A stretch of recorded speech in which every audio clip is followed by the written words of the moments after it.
சுகமா இருக்கும்போது மாத்திரமல்ல, பலனா இருக்கும்போது மாத்திரமல்ல, பணம் எல்லாம் இருக்கும்போது மாத்திரமல்ல, எனக்கு நல்ல ஆசீர்வாதம் கிடைக்கும் போது மாத்திரமல்ல, நான் ஜெபிக்கிறதெல்லாம் உடனே எனக்கு கிடைக்குது, இப்ப நான் ஆண்டவரை நம்புவேன், அவரை பின்பற்றுவேன் என்று அல்ல. எது நடந்தாலும், நஷ்டம் வந்தாலும், கஷ்டம் வந்தாலும், வேதனை வந்தாலும், துன்பம் வந்தாலும், நான் அவரை தான் நம்புவேன். 100% அதுல குறைவு எதுவுமே இல்லை.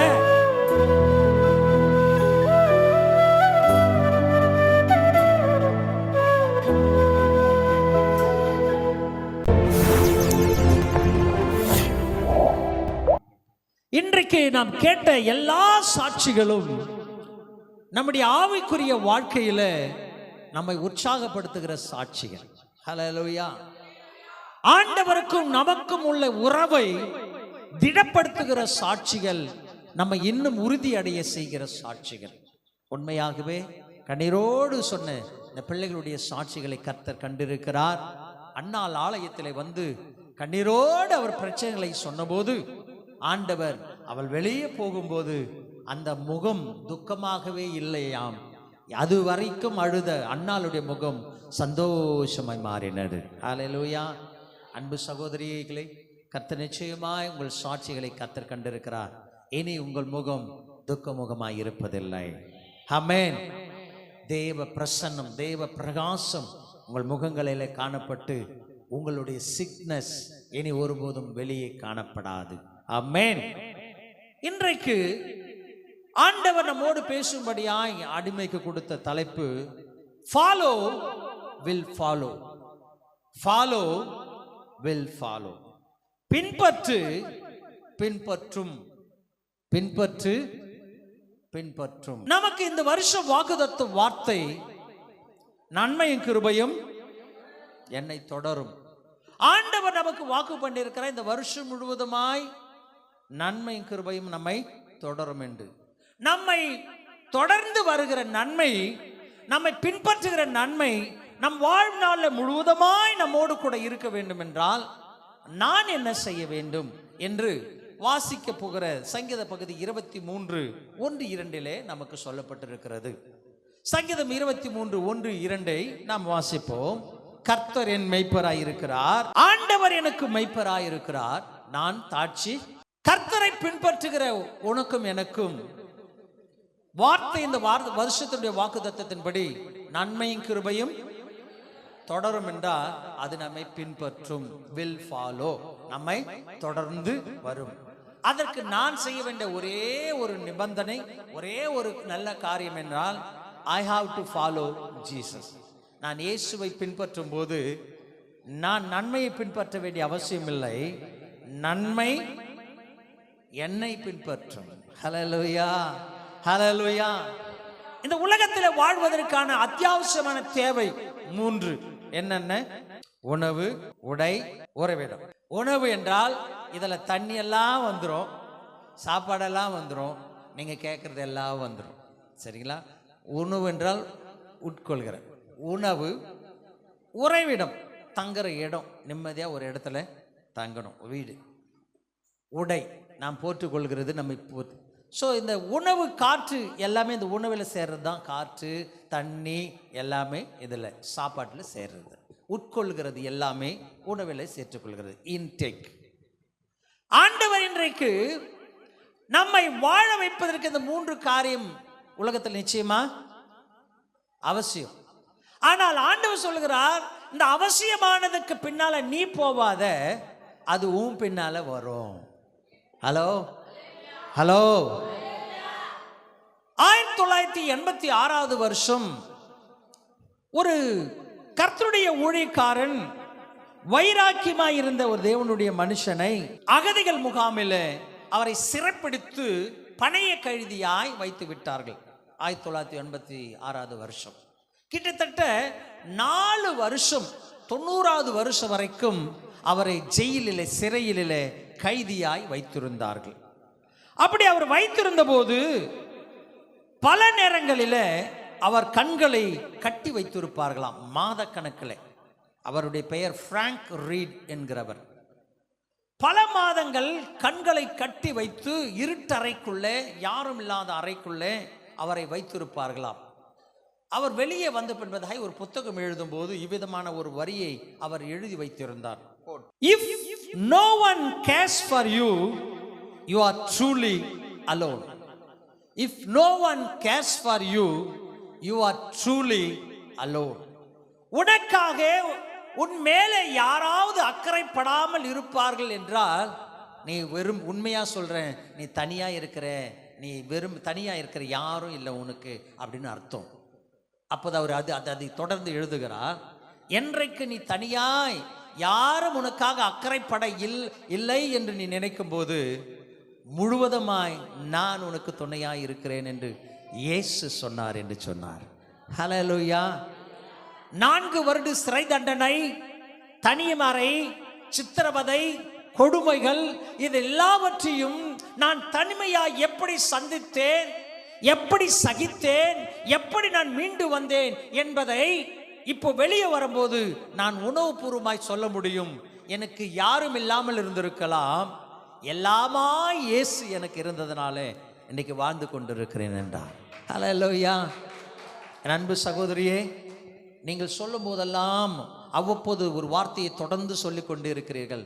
எனக்கு யாரும் இல்லை, எனக்கு யாரும் இல்லை, எனக்கு யாரும் இல்லை என்று சொல்லி. எப்பொழுதெல்லாம் நீங்கள் இந்த உலகத்தில் எனக்கு யாரும் இல்லை என்று சொல்லுகிறீர்களோ, இயேசு எல்லாமாய் அவர் உனக்காய் இருக்கிறார். ஹல்லேலூயா, ஹல்லேலூயா. It is not a statement, it is a experience. இது ஏதோ சொல்கிற ஒரு கவிதை வார்த்தைகள் அல்ல, இது உன் அனுபவமாய் மாற வேண்டும். சங்கீதக்காரனாகிய தாவீது, கர்த்தர் என் மெய்ப்பராயிருக்கிறார், கர்த்தர் என் மெய்ப்பராயிருக்கிறார். இது ஒரு உணர்வுபூர்வமான ரிலேஷன்ஷிப். தெய்வத்துக்கும் தாவீதுக்கும் உள்ள உறவை அது வெளிப்படுத்துகிறது. தைரியமா எல்லாரும் ஒரு வார்த்தையை எல்லாருக்கும் சொல்லிட முடியாது. இவர் தாம்மா எனக்கு எல்லாம் சொல்ல முடியுங்களா? நான் ஸ்கூலில் சேர்க்கும் போதெல்லாம் நிறைய பிள்ளைகளை ஸ்கூலில் இப்போ சேர்த்து அதிகமாக கையெழுத்து நான் தான் போடுவேன். பெற்றோர் கையெழுத்தில் எத்தனை பேருக்கு சர்டிஃபிகேட்லாம் போட்டேன்னு தெரில. அவங்களுக்கு சேர்த்து சொல்லுவாங்க, எதுனாலும் நீங்கள் யாருக்கு தான் ஃபோன் பண்ணலாம், நான் சொல்லிட்டு வருவேன். இந்த பிள்ளைக்காக நீங்கள் என்ன பிரச்சனைனாலும் எதுனாலும் நீங்கள் யாருக்கு கால் பண்ணலாம், எப்போனாலும் எனக்கு கால் பண்ணலான்னு ஹெச்எம் கிட்ட சொல்லிட்டு வருவேன். ஆனால் எல்லா நேரத்துலையும் அவங்க எனக்கு கால் பண்ணதே கிடையாது. ஏன்னா பெற்றோர் நம்பர்னு எழுதி வச்சிருப்பாங்க. ஹல்லேலூயா. கார்டியன் என் நம்பரை போட்டாலோ பெற்றோர் நம்பரையும் இவங்க கொடுத்து வச்சிருப்பாங்க, அவங்களுக்கு தான் கால் பண்ணுவாங்க. இன்றைக்கி உலகத்தில் நம்ம பார்த்துக்கிறோம், நான் எல்லாமே இருக்கிறேன்னு மனுஷங்க சொல்லலாம், ஆனால் எல்லா நேரங்களும் உதவி செய்ய முடியாது. ஹல்லேலூயா. ஈவன் பெற்றோர்களே பல நேரங்களில் நாட் ரீச்சபிள், ரீச்சில் போயிடுவோம். நீங்கள் தொடர்பு கொள்ளும் நபர் தொடர்பு கொள்ளக்கூடிய நிலையில் இல்லை. ஆனால் ஒரே ஒரு நபர், நீ எப்போ கூப்பிட்டாலும், எந்த ராத்திரியில் கூப்பிட்டாலும், எந்த பிரச்சனையில் கூப்பிட்டாலும், எந்த துக்கத்தில் கூப்பிட்டாலும், எந்த விடுதலையில் கூப்பிட்டாலும் உன்னுடைய குரலுக்கு பதில் கேட்கிறது, உடனடியாக பதில் கொடுக்கிற ஒருவர் உண்டு, என் ஆண்டவராகிய இயேசு கிறிஸ்து. தாவீது தன் வாழ்க்கையில அனுபவத்தை சொல்கிறான், கர்த்தர் என் மெய்ப்பராயிருக்கிறார். அனுபவம். நான் யோசித்தேன், இப்படி பல ஆசிரியர்கள் புத்தகங்களை எழுதும் போது தாவீதுக்கு ஒரு அன்யூஷுவல், ஒரு வித்தியாசமான அனுபவம் ஆண்டவர் அவனுக்கு கொடுத்ததுக்கு காரணம் என்னப்பா? தாவீது ராஜாவாக்க வேண்டியவன், ராஜாவாய் கர்த்தர் அவனை அபிஷேகம் பண்ண போகிறார் என்பது ஆண்டவருக்கு தெரியுமா தெரியாதுங்களா? தெரியும். ராஜாவா அபிஷேகம் பண்ண வேண்டியவனை எப்படிதான் அவனை ட்ரீட் பண்ணிருக்கணும்? ராஜகுமாரனா தான் வளர்த்திருக்கணும், அப்படிதானுங்களே? ராஜகுமாரனா வளர்த்திருக்கணும். மோசே இஸ்ரவேல் ஜனங்களை வழிநடத்த வேண்டும். அவன் யூத கோத்திரத்தில் பிறந்தவனாய் இருந்தாலும் ராஜ அரண்மனையில கர்த்தர் அவனை வளர்த்தெடுத்து ஜனக்கூட்டத்தை நடத்த வேண்டுமே, அவன் தைரியமாய் பேச வேண்டும் என்று எல்லாவற்றையும் ராஜ அரண்மனையில ஆண்டவன் கற்றுக் கொடுத்தான். அப்போ வேதம் சொல்கிறது, ஒரு ராஜாவாய் அபிஷேகம் பண்ண வேண்டிய, அதுவும் ராஜாக்கள் இல்லாத காலங்களில் சவுலுக்கு அடுத்தபடியா 2வது ராஜாவாய், சவுலை சக்சஸரா கிடையாது, சவுலை தள்ளி சவுல் ராஜ்யத்தை முடிச்சிட்டாரு, அவருக்கு அடுத்து அரசாட்சி செய்யறதுக்கு ராஜாவா ஆண்டவர் ஏற்படுத்தல. சவுல் இருந்த இடத்துல ராஜாவாய் அபிஷேகம் பண்ணுவதற்கு தாவீதை தெரிந்து கொண்டார். ஆமென். ஏதோ தாவீதுக்கு ஆண்டவன் சரி போனா போட்டுன்னு கொடுக்கறது இல்ல. சவுல் இருக்க வேண்டிய ஸ்தானத்துல ஆண்டவன் வலுக்கட்டாயமாய் சவுலை இடத்தை பிடுங்கி சவுளுடைய ஸ்தானத்தை தள்ளி தாவீதை அபிஷேகம் பண்ணுகிறார். அப்படி பண்ண வேண்டிய தாவீதை நிச்சயமாய் அரசபையிலேயோ அல்லது ராஜாங்கத்திலேயோ ஆண்டவன் பயிற்சி வித்திருக்க வேண்டும். மாறாக ஒரு வித்தியாசமான பயிற்சி காட்டுல ஆட்டுக்கு பின்னால. ஹல்லேலூயா, ஹல்லேலூயா. எனக்கு அன்பான தேவ ஜனமே, இன்றைக்கு உலகம் எதிர்பார்க்கிறது அவருடைய கண்களில் இதுதான். இவன் இப்படி ஆகணும்னா இப்படி தான் இருக்கணும், இவன் பின்னாடி இப்படி வரணும்னா அவன் வாழ்க்கை இப்படி தான் இருக்கணும் அப்படின்னு ஒன்று இருக்குது. நான் ஊழியக்காரன் ஆகணும்னா என்ன செஞ்சுருக்கணும்? இப்போ எங்கள் பாஸ்டர் அம்மா ஊழியக்காரியாக இருக்கிறாங்கன்னா அதில் எதனா நியாயம் இருக்குது. ஏன்னா அவங்க அப்பா பாஸ்டரு, அவங்க ஊழியம் செய்கிறாங்க, பாஸ்டர் ஆகலான்னு. நான் ஊழியக்காரன் ஆகிறதுக்கு எனக்கு என்ன தகுதி? குடிக்காரன் வீட்டில் பிறந்தவன், என்ன தகுதி? ஒன்றுமே. ஏசப்பா வித்தியாசமாய் நம்மை ஆசீர்வதிக்கிற தேவன். ஹல்லேலூயா, ஹல்லேலூயா. தாவீதுடைய வாழ்க்கை நான் யோசிக்கும் போது என் கண்களில் தண்ணீர் வந்தது. ராஜாவாக வேண்டியவனை ஆண்டவன் ஆடு மேய்க்கிறவனாய் அனுப்பி வைத்தான்.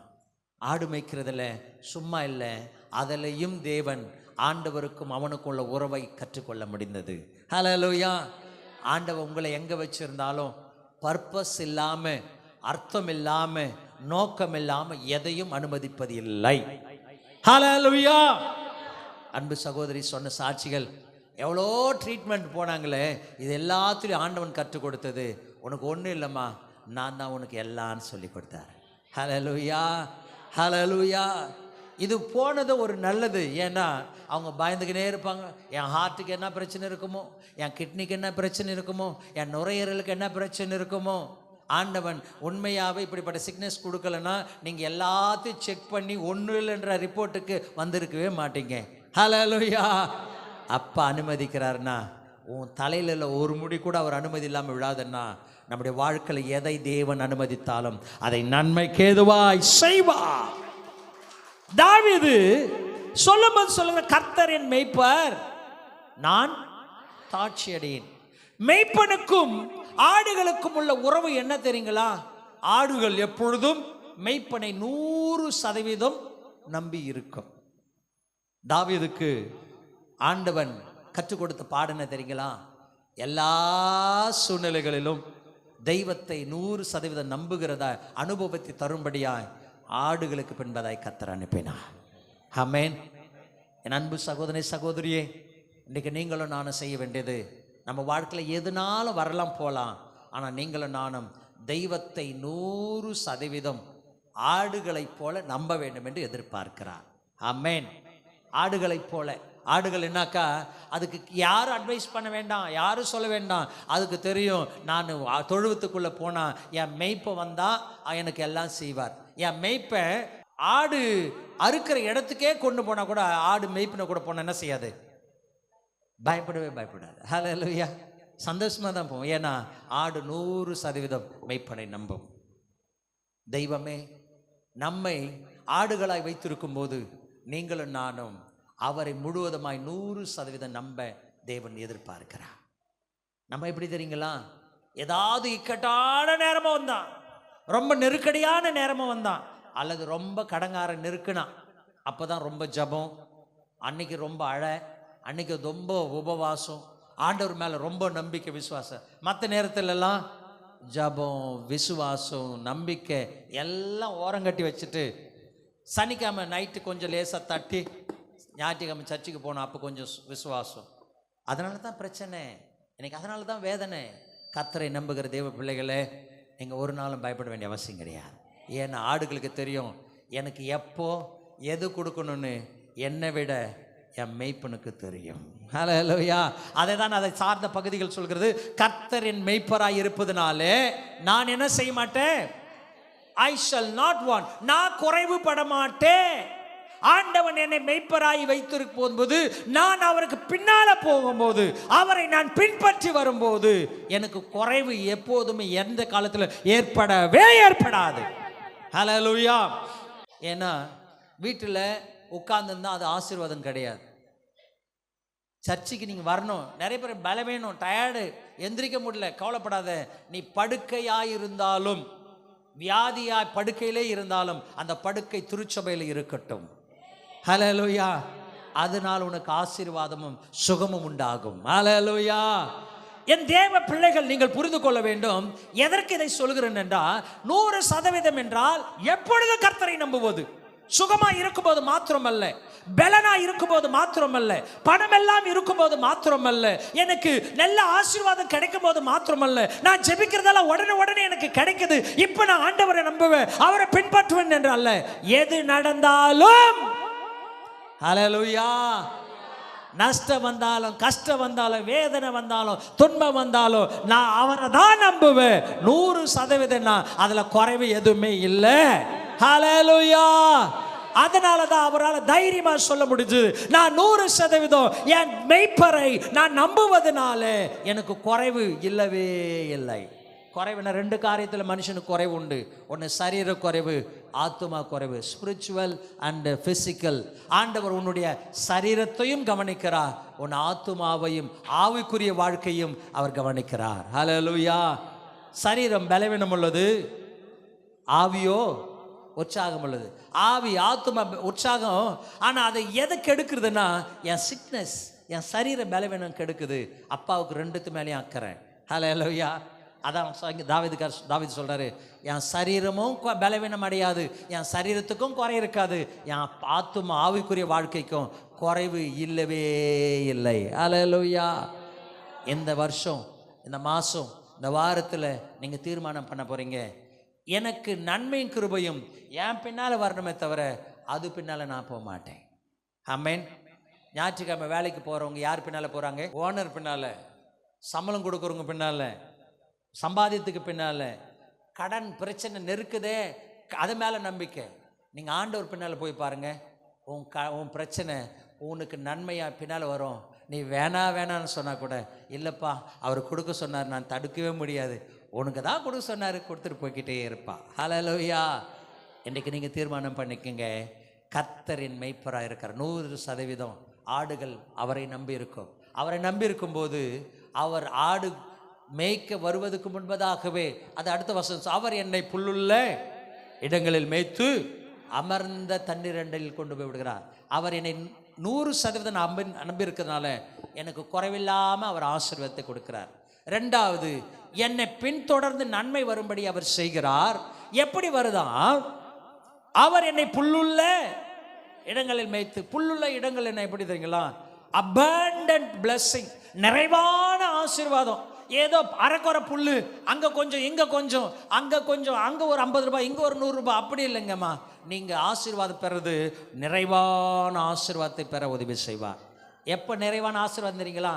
தெய்வத்துக்கு பின்னால நீங்க போகும்போது, உன் பின்னால் ஆசீர்வாதம் வரும்போது தான் நிறைவானது. உனக்கு முன்னால் ஆசீர்வாதம் வர்றது இல்லை, அது உனக்கு சாபம். ஹலோ, ஹல்லேலூயா. இஸ்ரவேல் ஜனங்கள் 40 வருஷம் வனாந்தரத்தில் தெய்வத்தை பின்பற்றி போனார்கள். அதற்கு முன்பதாக வசனம் சொல்கிறது, அவர்களை வழிநடத்துவதற்கு அக்கினி ஸ்தம்பமும் மேகஸ்தம்பம் 2ம் பிரச்சனையானது. சரிங்களா?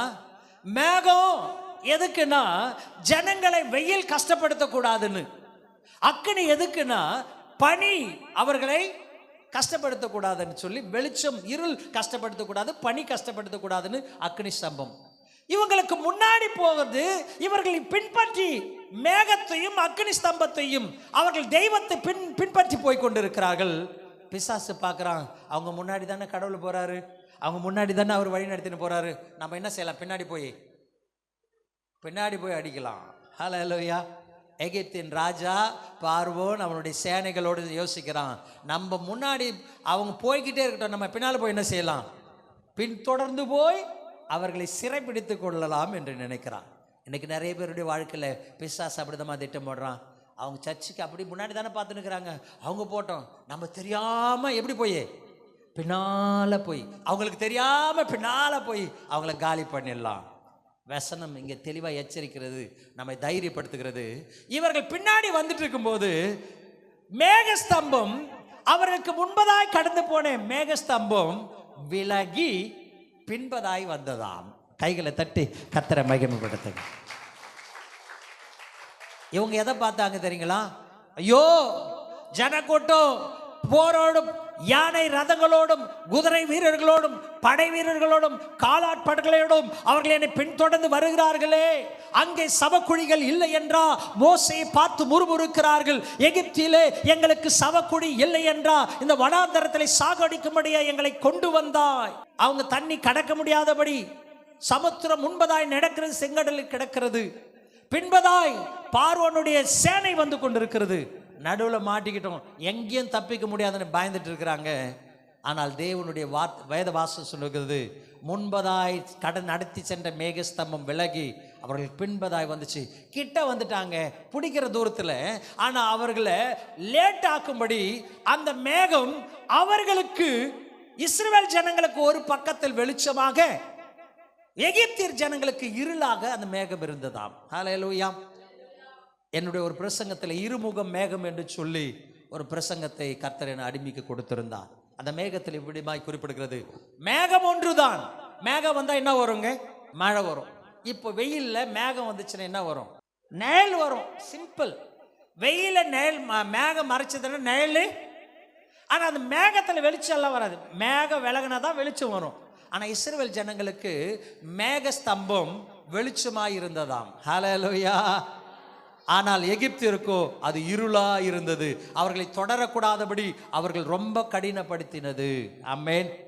எனக்கு அன்பான தேவ ஜனமே, ஆண்டவரை பின்பற்றி போகும்போது பின்னால வர்றதை பத்தி நீ கவலைப்படாத.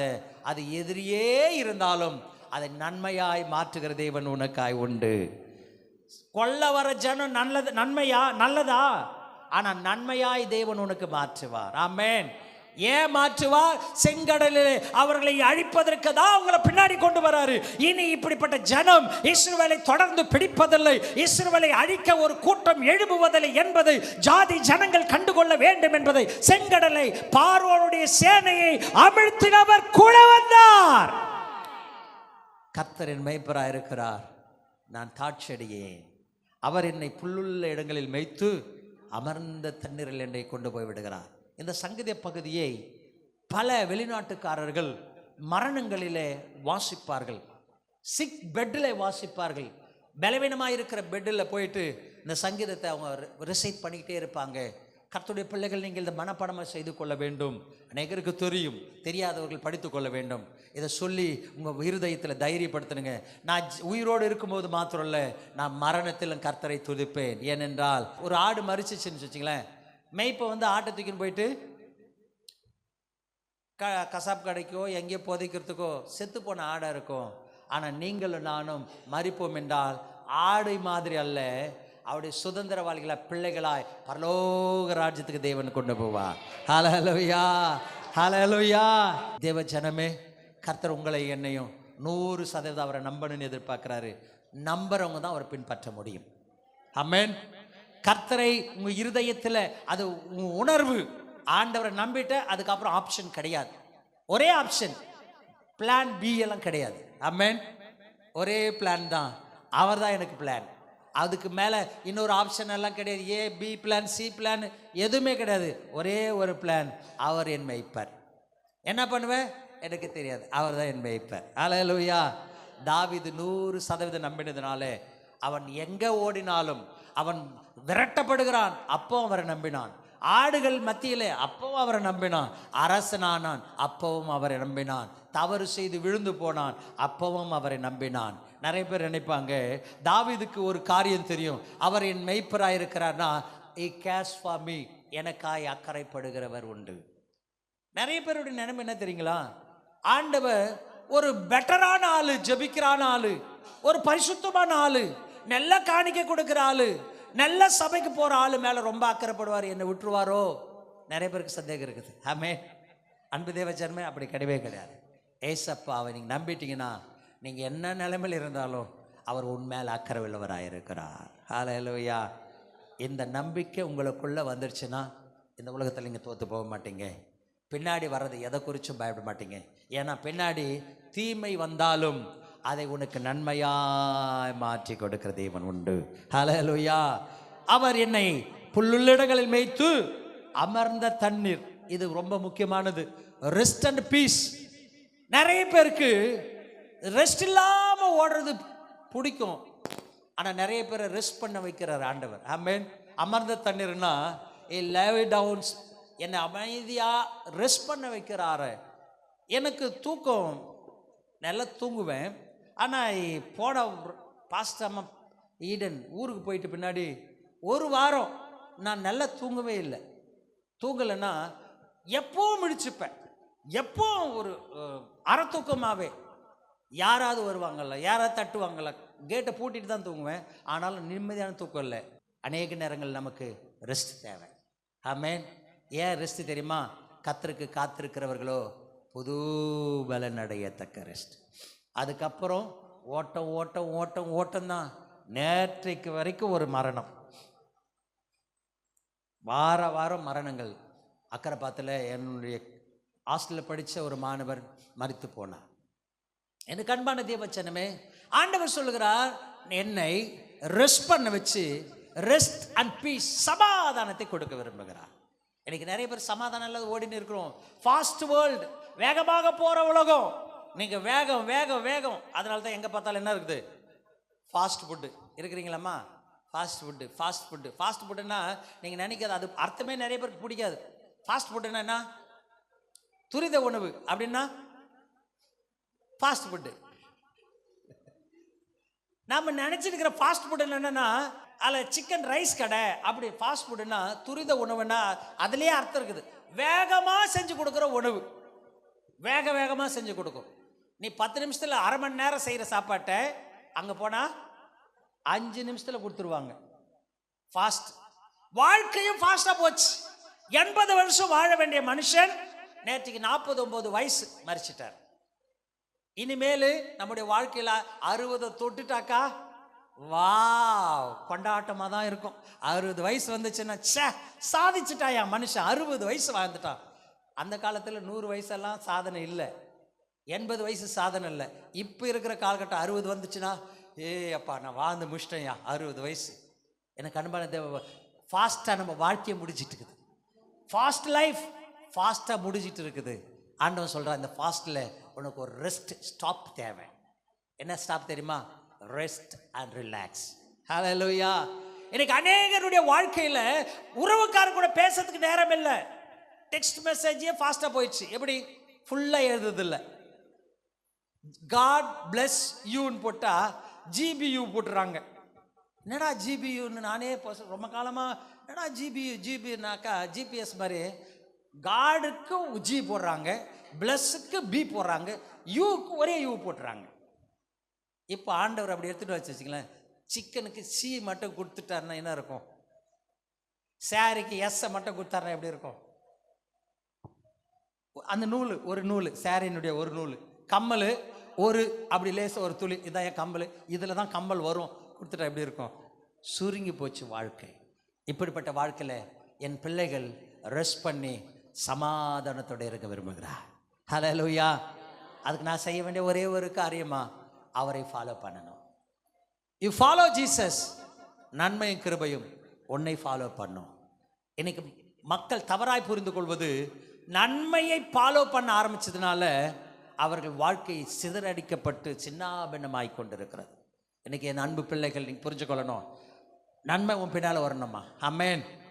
பணம் உன் பின்னால் வரணும், நீ பணத்து பின்னால் போவாத. ஹல்லேலூயா. புகழ் உன் பின்னால் வரும், புகழ் பின்னால் போவாத. உயர்வு உன் பின்னால் வரும், நீ உயர்வை தேடி போகாத. வசதி உன் பின்னால் வரும், நீ வசதிக்கு பின்னால் போவாத. ஏன்னா அது என்ன செய்யும்?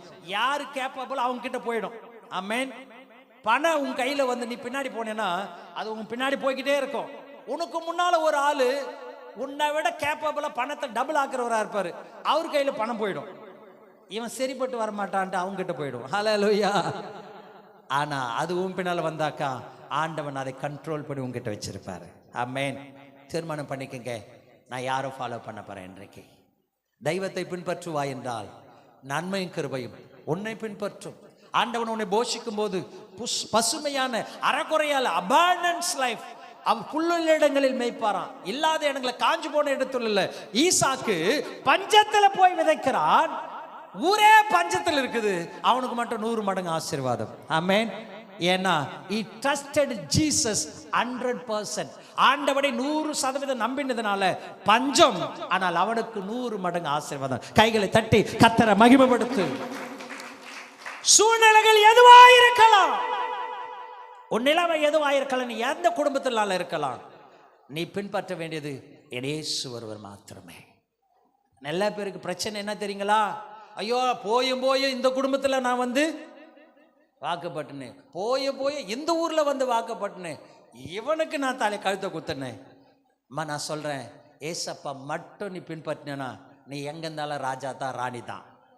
ஹலோ ஹலோ, நீ எங்கே விவசாயம் பண்ணாலும், அது கரடாக இருக்கட்டும், அது மண் விளையாத பூமியாக இருக்கட்டும், ஏசப்பாவை பின்பற்றி நீ விதைக்க ஆரம்பித்தா எந்த பூமியும் உனக்கு 100% கொடுத்து தான் ஆகணும். ஏன்னா நன்மை கிருபை உன்னை பின்பற்றுமே தவிர நீ அதை பின்பற்றாதே. ஹல்லேலூயா. நீ எந்த கம்பெனிக்கு போகலாம், எந்த வேலைக்கு போகலாம், எந்த விவசாயம் செய்யலாம், எந்த மனுஷனிடத்தில் பேசலாம், உனக்கு முன்பதாய் என் இயேசு வருவா, நீ அவரை பின்பற்றுவா என்றால் அது எல்லாம் உன்னை தேடி வரணுமே தவிர நீ அங்கதே போக வேண்டாம். ஹல்லேலூயா. கர்த்தர் உன்னோடு கூட, உனக்கு மேய்ப்பரா. அந்த ரிலேஷன்ஷிப்பை, ஆண்டவருக்கு உனக்கு இருக்க ரிலேஷன்ஷிப்பை ஒரு செக் பண்ணி பார்த்துங்க. நான் 100% அவரை நம்பர்னா, என் பலத்தை நம்பர்னா, என் வீட்டுக்காரனை நம்பர்னா, என் மனைவியை நம்பர்னா, என் பிள்ளைகளை நம்பர்னா, என் பெற்றோர்களை நம்பர்னா, என் தெய்வத்தை நம்பர்னா. ஆமென். கர்த்தரை நம்பினவர்கள் ஒருபோதும் வெட்கப்பட்டு போனதே இல்லை, போவதும் இல்லை. கண்களை முடிச்சவ செய்யலாமா? அவரை நீர் மெய்ப்பனாய் கொண்டிருந்தா, அவரை நீ பின்பற்றுவாய் என்றால், ஆடுகள் மெய்ப்பனை பின்பற்றும் போது அது எதை குறித்தும் கவலைப்பட்டதாய் சரித்திரமே இல்லை. என் அன்பு சகோதரே சகோதரியே, என் ஏசப்பாவை பின்பற்ற நீ பழகிட்டா நன்மையும் கிருபையும் உன்னை பின்பற்றும். You follow Jesus, all the mercies and goodness will follow you. நன்மையும் கிருபையும் உன்னை ஃபாலோ பண்ணும். நீ மற்ற அவைகளை பின்பற்ற வேண்டிய அவசியம் இல்லை. இன்னைக்கு கர்த்தருடைய சமூகத்தில் அப்பா சொல்றாரு, என் பிள்ளைக்கு நான் அமர்ந்த தண்ணீர் அண்டையில் கொண்டு போய் கஷ்டப்படாமல் அவங்க திருப்தியாக குடிக்கணும், திருப்தியாக சாப்பிடணும், நிறைவான அபாண்டன்ஸ் ஆசீர்வாதம், நிறைவான ஆசீர்வாதத்தை நான் கொடுப்பேன், பயமில்லாத ஆசீர்வாதத்தை கொடுப்பேன், பதட்டமில்லாத ஆசீர்வாதத்தை கொடுப்பேன் என்று சொல்லியிருக்கிறார். நீங்கள் கர்த்தரிடத்தில் அமர்ந்திருங்க. அமர்ந்திருந்து நானே தேவன் என்று அறியுங்கள், அவரே தேவன் என்று அறியுங்கள். அதற்கு உங்களுக்கு எனக்கு தேவையானது ஆண்டவருக்கு உனக்குள்ள உறவு. அந்த உறவில் எதுவும் நடுவில் வரவே கூடாது. அந்த உறவுக்கு எதுவும் களங்கமோ பாதகமோ கொண்டு வராதபடி பார்த்து கொள்ளுங்கள். அப்படி மட்டும் நம்ம செஞ்சிட்டா எதுவும் உங்களை நிச்சயமாய் கஷ்டப்படுத்த அவர் அனுமதிக்கவே மாட்டார். அப்பா கிட்ட ஒப்பு கொடுக்கலாம். ஆண்டவரே, உம்மை பின்பற்ற, உம்மை மாத்திரம் பின்பற்ற. இந்த உலகத்தில் பணம் இருக்குது, பதவி இருக்கிறது, பட்டம் இருக்கிறது, இதெல்லாம் எங்களுக்கு பின்னால் வரணுமே தவிர நாங்கள் அதுக்கு பின்னால் போகக்கூடாதப்பா. நாங்கள் பின்பற்ற வேண்டிய ஒரே ஒரு நபர் நீர் மாத்திரமே, நீர் மாத்திரமே.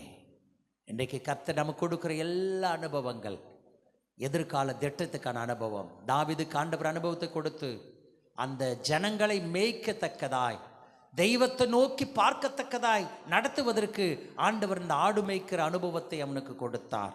ஒரு ராஜாவாய் ஜனங்கள் மேல் அக்கறைப்பட வேண்டும் என்ற அந்த அனுபவத்தை கொடுத்தார்.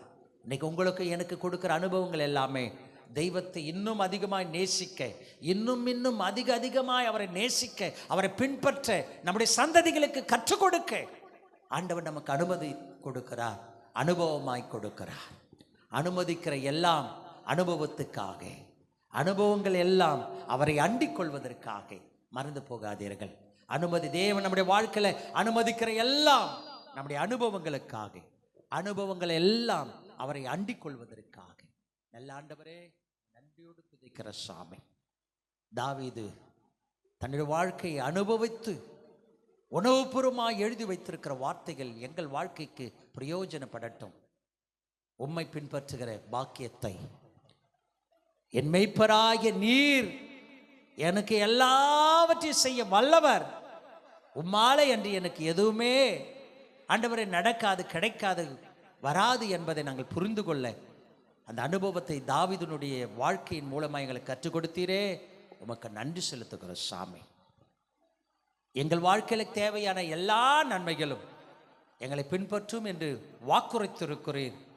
அந்த வாக்குதத்தத்தை நாங்கள் பிடித்துக்கொண்டு உம்மை பின்பற்றி ஓடி வர உதவி செய்வீராக.